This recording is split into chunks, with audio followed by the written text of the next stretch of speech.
कभी सोचा है कि अदालतों में गीता पर ही शपथ क्यों दिलाई जाती है? क्या कारण है कि सत्य की प्रतिज्ञा के लिए इसी ग्रंथ को प्रमाण माना जाता है?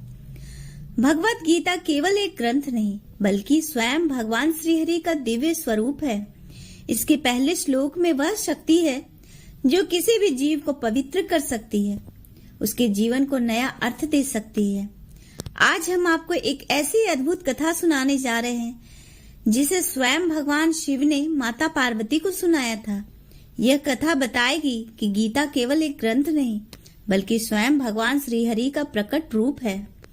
अगर आप भी गीता के दिव्य रहस्य को समझना चाहते हैं तो हमारे इस आध्यात्मिक सफर में हमारे साथ जुड़े। इस वीडियो को लाइक करें, अपने विचार कमेंट में शेयर करें और चैनल को सब्सक्राइब जरूर करें ताकि आप ऐसी ही अद्भुत ज्ञान से भरपूर कथाएं सुनती रहें। तो चलिए आरंभ करते हैं गीता की इस अलौकिक महिमा की कथा।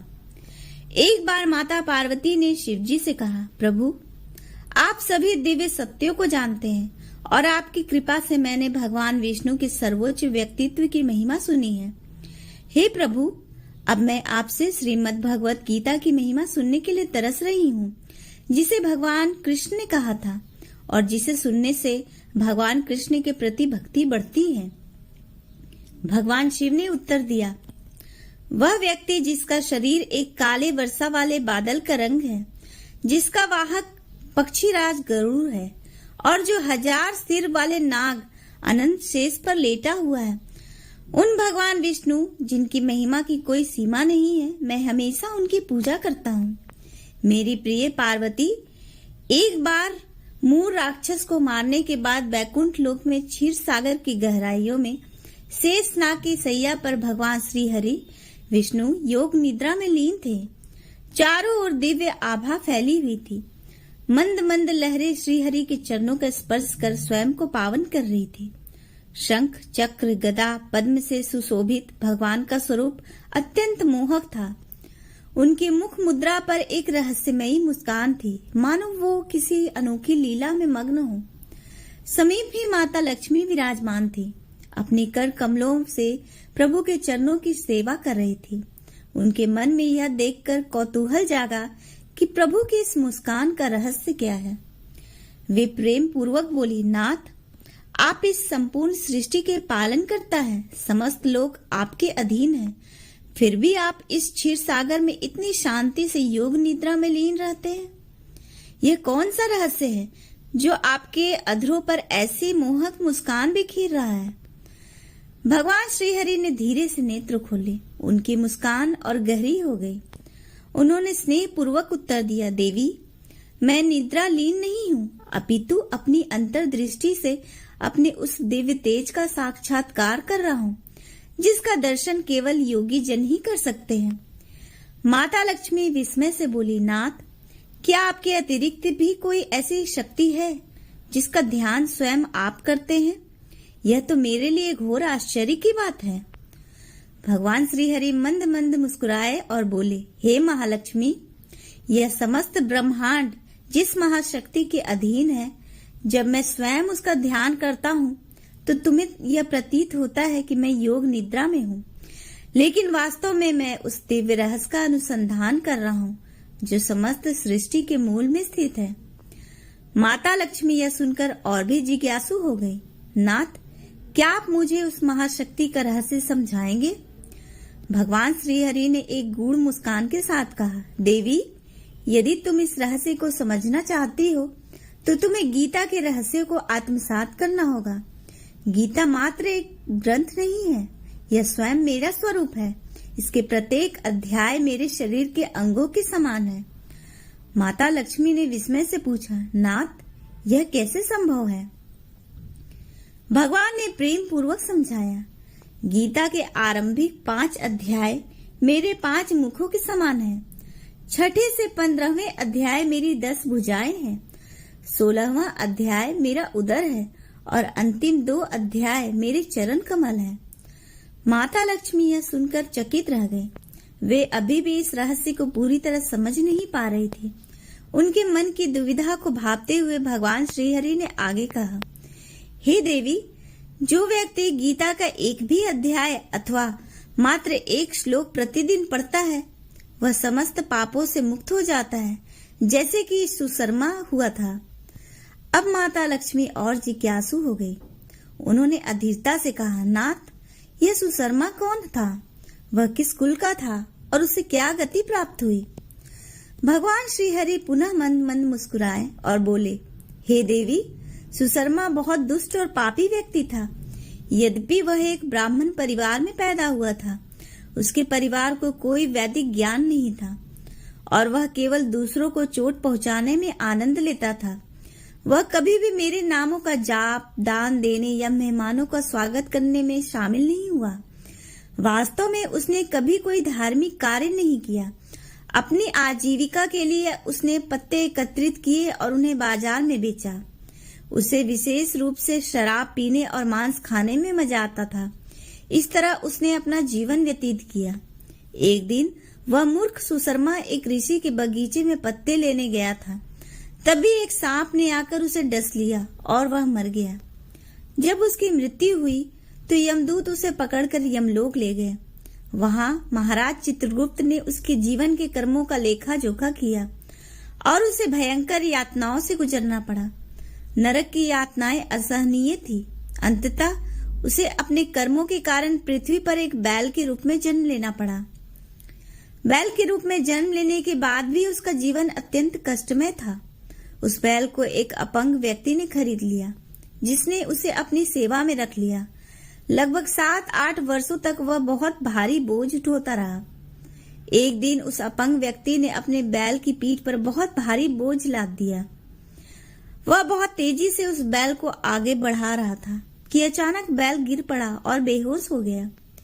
बहुत से लोग वहां यह देखने के लिए एकत्रित हुए कि यह क्या हो रहा है। उन्हें उस बैल पर दया आ रही थी। एक धर्मपरायण व्यक्ति ने उस बैल को अपने कुछ पुण्य कर्मों का फल प्रदान किया। यह देखकर वहां खड़े अन्य लोगों को अपने पुण्य कर्मों का स्मरण होने लगा और उन्होंने उन कर्मों का कुछ फल उस बैल को अर्पित किया। उस भीड़ में एक वेश्या भी थी, जो यह नहीं जानती थी कि उसने कभी कोई पुण्य कार्य किया है या नहीं।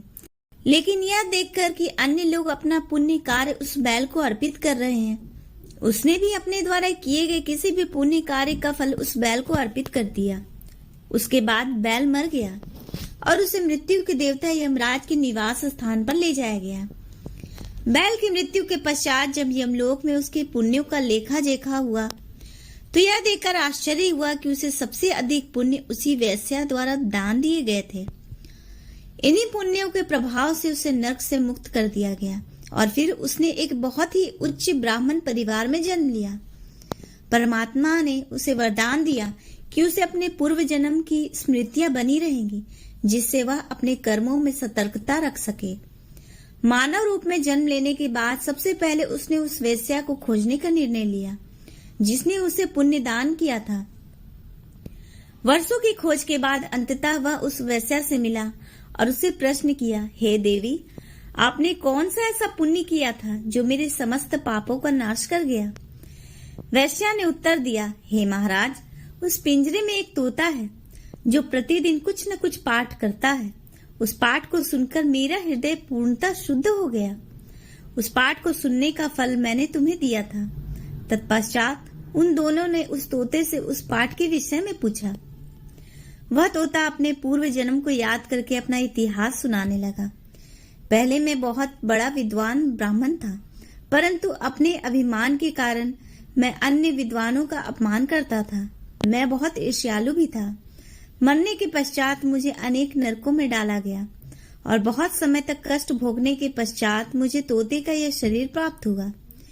मेरे पूर्वकृत पाप कर्मों के कारण मेरे माता पिता की मृत्यु शिशु अवस्था में ही हो गई थी। एक दिन जब मैं बिना किसी सुरक्षा के गर्म रेत पर लेटा हुआ था तो कुछ ऋषियों ने मुझे देखा और अपने आश्रम में ले जाकर पिंजरे में बंद कर दिया। उसी स्थान पर उन ऋषियों के बालक श्रीमद् भगवद गीता के प्रथम अध्याय का पाठ सीख रहे थे। उन्हें उन श्लोकों का उच्चारण करते सुनकर मैं भी उनके साथ उन श्लोकों का उच्चारण करने लगा।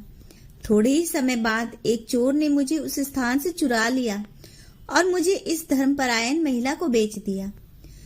भगवान विष्णु ने आगे कहा, भगवत गीता के प्रथम अध्याय का पाठ करने से वह तोता पूरी तरह से पवित्र हो गया था और उस पाठ को सुनने से वह वेश्या भी पूरी तरह से पवित्र हो गई और उस पाठ को सुनने के कुछ पुण्य फलों को प्राप्त करके सुशर्मा भी पूरी तरह से पवित्र हो गया। कुछ समय तक भगवत गीता के प्रथम अध्याय की महिमा पर चर्चा करने के बाद सुशर्मा अपने घर लौट आए और वे तीनों अलग अलग श्रीमद् भगवत गीता के प्रथम अध्याय का पाठ करने में लगे और शीघ्र ही परम गति वैकुंठ को प्राप्त हुए। भगवान श्री हरि माता लक्ष्मी की ओर देखकर बोले, हे देवी, इसीलिए गीता को परम ज्ञान का स्रोत कहा गया है। वह स्वयं मेरा ही स्वरूप है। गीता का स्पर्श करना अर्थात मेरे ही अंगों का स्पर्श करना है। इसीलिए न्याय और सत्य की शपथ लेने के लिए गीता का प्रयोग किया जाता है, क्योंकि जो व्यक्ति भगवान के समक्ष होकर शपथ ले वह कभी असत्य नहीं बोल सकता। तो देखा आपने, गीता केवल एक ग्रंथ नहीं बल्कि स्वयं भगवान श्रीहरि का स्वरूप है। इसके हर अध्याय में ईश्वर का स्पंदन है, हर श्लोक में सत्य का प्रकाश है। जिसने गीता को आत्मसात कर लिया उसने स्वयं भगवान को पा लिया। जो गीता के अनुसार जीवन जीता है उसका हर कार्य धर्ममय हो जाता है। और इसी कारण जब सत्य और न्याय की बात आती है तो गीता ही वह दिव्य ग्रंथ है जिस पर शपथ ली जाती है। भगवान श्री हरि ने स्वयं कहा, जो व्यक्ति गीता के किसी भी श्लोक का श्रवण करता है वह पवित्र हो जाता है। गीता का पाठ करने वाला जीवन मृत्यु के बंधनों से मुक्त हो जाता है। तो अब यह हमारा कर्तव्य बनता है कि हम गीता के इन दिव्य उपदेशों को अपने जीवन में उतारें और अपने जीवन को धन्य करें। अगर आपको यह कथा पसंद आई हो तो इसे लाइक करें और अपने विचार कमेंट में जरूर शेयर करें। और हाँ, इस चैनल को सब्सक्राइब करना ना भूलें ताकि आप ऐसे ही दिव्य ज्ञान से जुड़े रहें। जय श्री कृष्ण, जय श्री हरि।